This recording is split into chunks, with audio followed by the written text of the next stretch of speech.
Olá, lindezas! Sejam bem-vindos a mais uma aula. Hoje nós vamos falar sobre vírus e suas principais características. Então, lápis e papel na mão, não esquece a canetinha e lápis de cor, porque a gente sempre desenha um pouquinho nessa matéria, né? A palavra vírus vem do latim, que significa veneno.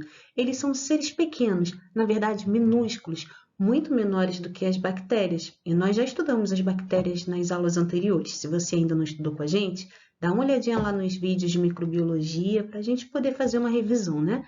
Se as bactérias são pequenas, os vírus são menores ainda. A descoberta do vírus, ela foi uma descoberta meio que por tato. Por que eu digo isso? Pasteur estava estudando o agente causador da doença da raiva, e o método para esse estudo era a filtração. Então ele passava pelo filtro e esse filtro retinha as bactérias. Porém, ele constatou que seres microscópicos menores que as bactérias passavam ainda pelo filtro. Então, retia apenas as bactérias e esses seres menores passavam. Então, pela primeira vez, ele deduziu que existiam seres invisíveis, menores que as bactérias. E esses seres eram os vírus. Aqui tem alguns exemplos de fotos do microscópio de alguns vírus, como do vírus da gripe. Você pode ver aqui, aqui, e o rotavírus, que é aquele vírus responsável pela diarreia em crianças pequenas.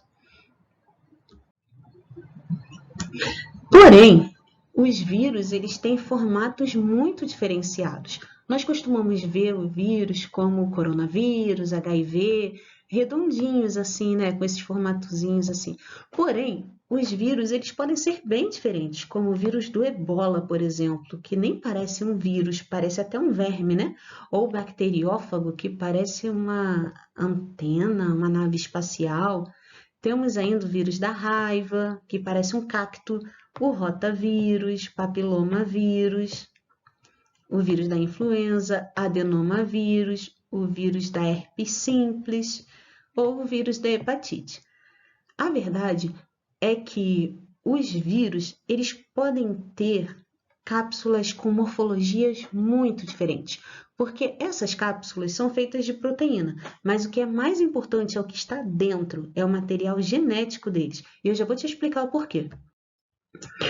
Os vírus, eles são constituídos basicamente por essa cápsula, que é uma cápsula de proteína que abriga em seu interior o material genético. Aí você tem a cápsula aqui, que é o envelope que reveste ele. Você tem as glicoproteínas, você tem o capsídeo, que é essa camadinha aqui, ó, tá roxinha, e você tem o ácido desoxirribonucleico, que é o DNA viral. Em síntese, nós temos... Vamos começar de dentro para fora agora. O genoma, que pode ser DNA, que é ácido desoxirribonucleico, ou RNA, que é ácido ribonucleico.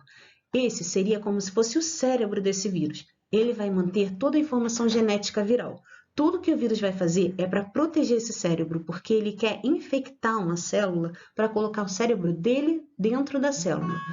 Para proteger esse cérebro, que é esse DNA, ou esse RNA, que é o material genético viral, existe uma estrutura chamada capsídeo. Essa estrutura, que está aqui exemplificada em azul, ela reveste o material genético e protege esse genoma de ser digerido por enzimas. E também permite que depois que ele encontra o hospedeiro, que ele passe o material genético para dentro do hospedeiro. E ainda tem o envelope, que reveste aqui, deixa eu acender a luzinha que ficou muito escuro. Ele tem um envelope externo que é dotado de glicoproteínas, que são essas partezinhas amareladas, e esse revestimento, ele é lipídio-proteico. Então, o capsídeo que está revestindo o material genético é revestido por essa estrutura de lipídio e proteína, e essa glicoproteína, ela vai grudar na membrana celular, vai se ligar a ela para facilitar a fixação do vírus. Então, o que que acontece aqui? Deixa eu tentar explicar para vocês. Você tem aqui a célula hospedeira e aqui você tem o vírus. Então, o vírus, ele adere pelo envelope de glicoproteína na membrana da célula que ele quer invadir. Então, depois que ele aderiu, ele abre o capsídeo, que é essa camada que reveste o DNA, e coloca o DNA dele dentro da célula hospedeira. Então, o vírus basicamente tem essas três estruturas básicas, que é o DNA, o RNA viral, o capsídeo que reveste esse DNA e o envelope de glicoproteína. Não tem mais nada nesse vírus. Os vírus, então, são basicamente o ácido nucleico envolvido por um pacote de proteína. O material genético viral, ele sofre uma série de modificações e, por isso, os vírus eles são bem problemáticos quando a gente fala, por exemplo, de vacinas. Porque você faz a vacina para um tipo e daqui a pouco esse vírus sofreu mutação genética e já tem um subtipo que aquela primeira vacina já não funciona mais. Isso dificulta muito o combate e a eficiência das vacinas e o combate das doenças, porque esse vírus ele fica cruzando o material genético dele o tempo todo e isso só faz ele sofrer modificações com muita frequência. Essa é uma das principais características do vírus e é exatamente por isso que vírus significa veneno, por conta dessa capacidade de sofrer mutações genéticas e ele pode infectar qualquer órgão do corpo humano e causar infecção viral em qualquer órgão. A realidade, como eu falei, o vírus ele é como se fosse um zumbi. Então tem o cérebro dele lá, que é o cérebro viral, que é o DNA, e tem um corpo que é só uma cápsula, que não funciona para nada. Então ele precisa botar o cérebro dele em um corpo funcional. Então, você lembra quando a gente assistiu o filme do Superman e a mãe do Superman colocou ele numa cápsula e mandou ele para o planeta Terra? Então, o formato, a morfologia viral é como se fosse essa cápsula. O importante era o que está dentro, que é o DNA, que era o Superman. Então, colocou o Superman dentro da Terra e ali o Superman virou um super-herói, né? Só que com o vírus não vira super-herói.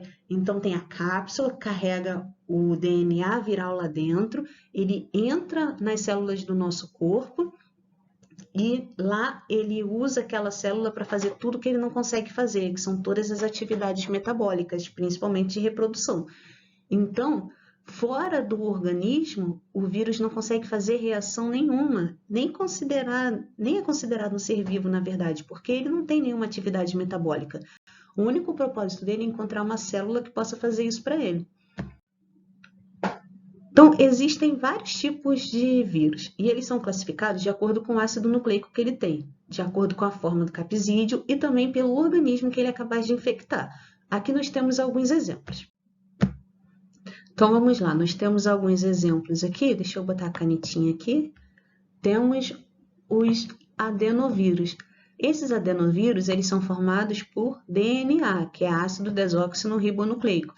E esse DNA, quando ele infecta a célula, ele produz outros vírus iguais a ele e dá pneumonia.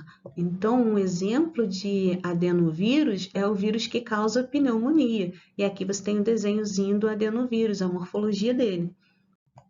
Outro tipo de vírus é o retrovírus. Esse tem material genético, o material genético dele é RNA, que é ácido ribonucleico. E esse vírus, o exemplo desse vírus é o vírus do HIV. Então, nós temos ainda os arbovírus, que são os vírus que são transmitidos por insetos. Um exemplo muito clássico dele é o vírus que é transmitido pelo mosquito Aedes aegypti, conhecido como vírus da dengue. Ainda tem os bacteriófagos. Bacteriófagos são os vírus que infectam as bactérias. Olha só que sem vergonha. Aqui você tem um bacteriófago. Vamos ver a animação do comecinho. Vamos lá. Volta. Vamos ver passo a passo o que vai acontecer assim que a animação começar, que é um GIF, né? Então vamos lá, você tem o bacteriófago, aqui você tem a bactéria. O bacteriófago, ele está colocando o material genético dele dentro da bactéria. Esse material genético vai estar atrelado ao DNA da bactéria e ele vai começar a produzir DNA viral. Então, essa bactéria começou a produzir vários vírusinhos até ela estourar de tanto vírus que ela produziu. E quando ela estoura, ela libera vários vírus no meio ambiente. Então, esses são chamados meio ambiente, ó, no meio, né? Que pode ser a gente, não o meio ambiente, pode ser o nosso corpo. Esses são os vírus bacteriófagos, que infectam as bactérias e utilizam ela como casulo, barriga de aluguel, para poder fazer um monte de filhinhos. Temos ainda os micófagos, que são os vírus que infectam os fungos. Olha que bonitinho, fungos dançando ali, todo virado. Ou seja, o vírus consegue contaminar os fungos também. Então, para finalizar esse último slide aqui, vou reutilizar o exemplo do bacteriófago, que nós já havíamos utilizado. Então, como que acontece essa reprodução? O vírus, ele pega a cápsula que reveste ele e adere à superfície dessa bactéria ou dessa célula e coloca o DNA viral dele dentro dessa célula. Esse DNA vai atrelar ao DNA da célula hospedeira, que pode ser uma bactéria, pode ser um fungo, pode ser uma célula do nosso corpo. E depois que ele coloca o DNA viral, ele inativa a bactéria ou a célula e começa a produzir vírus iguais a ele. Então, se você olhar ali na imagem, ele usa a célula hospedeira para poder reproduzir um monte de cópias dele. É como se ela fosse uma máquina copiadora. E ela produz um monte de vírusinhos e depois ela rompe, liberando esse vírus no organismo, tornando assim a capacidade desses novos vírus recém-criados de contaminar novas células, assim a infecção é instalada. Então é isso, gente. Espero que tenha ajudado vocês. Fiquem com a gente, bom estudo. Beijão!